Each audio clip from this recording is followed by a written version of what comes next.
夢世界如無世態，越看得真，感想越怪。Hello， 大家好，我係梁繼章，平常心開始咗啦。好多而家嘅年輕人好怕輸，尤其是玩遊戲嘅時候，佢哋可能寧願唔玩都好過輸。今日講呢個故事係美國前總統艾森豪威爾年輕嘅時候一個故事。佢細個嘅時候同屋企人玩呢個紙牌，有一次佢得到幾副好差嘅牌，連續輸咗幾次，佢好唔開心，一路喺度抱怨。佢媽媽停低，好嚴肅咁同佢話：阿仔啊，如果你要玩，就必須用你手上嘅牌繼續玩落去，唔理啲牌係好定係壞，人生都係咁。記住啦，發牌嘅係上帝，係命運。唔理點樣嘅牌，你都要拎住，繼續盡你全力，得到最好嘅結果。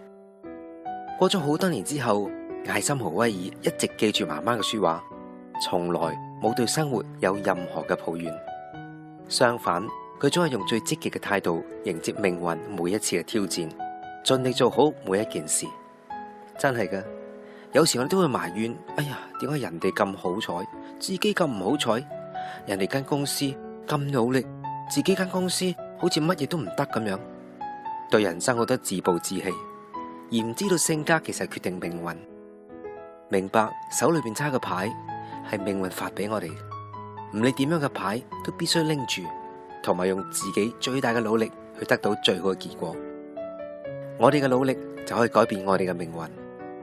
好多人都中意講智慧，追求智慧。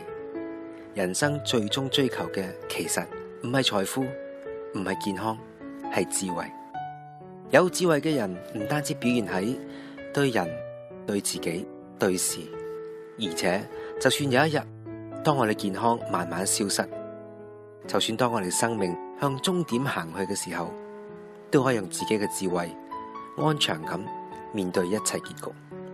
記住啦，人生嘅牌係命運，係上帝發俾我哋，好壞冇得揀。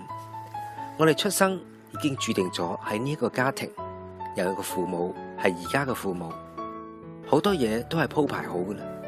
我哋可以做嘅就係盡全力用我哋手上嘅牌去得到最好嘅結果。你嘅性格改變你嘅命運。平常心今日將你嘅故事送俾你，希望你事事如意。我哋下次再見，拜拜。命運就算